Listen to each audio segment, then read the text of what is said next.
you know, one of the things we probably struggle with is, you know, you tend to write stories what we think people want to read, and it's not always the case. You know, we know what makes a good story, but often there's, you know, there's areas or particular subjects that we don't pick up on, and students, young people, think that is a big issue for us. And here they've had their own ideas, they've got columns about the things that matter to them, some fun stuff, some serious stuff. So I think the paper is, you know, it's a great paper.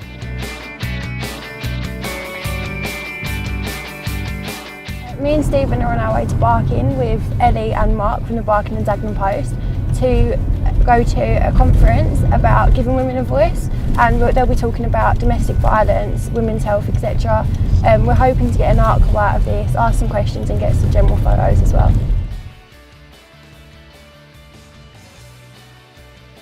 This morning we went to Barking Council to get an interview with the newly elected council leader.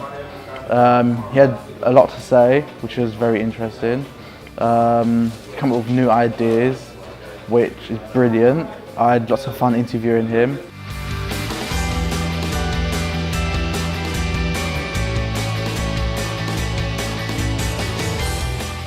It's deadline day, so we've been proofreading, checking that everything's done, and we've been making sure that all the technical stuff works in the paper.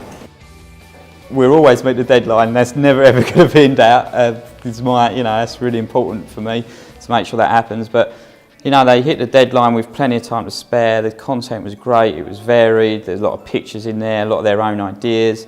Yeah, so you know, obviously newspapers and journalism is still a profession. There still have to be a lot of quality control.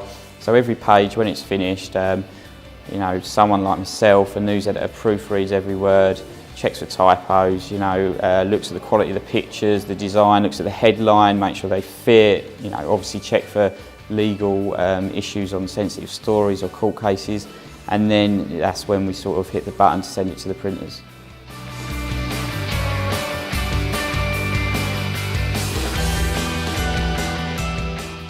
First I'd like to say, actually, I thought we'd always have like just one or two standout people for the editorial intern, and I was quite surprised at the end that actually there was quite a lot of people that, you know, I would be happy to take.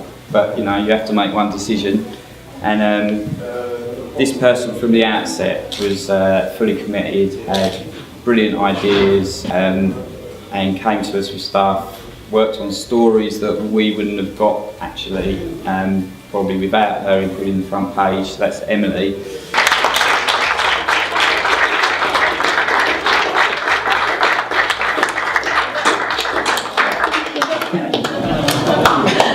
But we've looked at people, how they've developed through as well, and how their potential could grow, and what they would get out of the experience of being an intern as well. And you know, that person is Michael.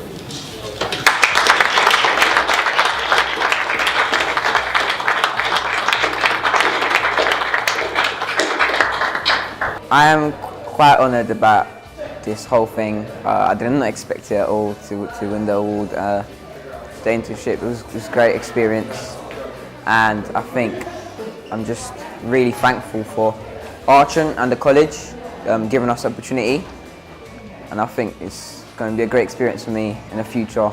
I'm over the moon, honestly. I feel like all the hard work has finally paid off, and it's nice to kind of get something at the end to just show like the hard work that you've put into it.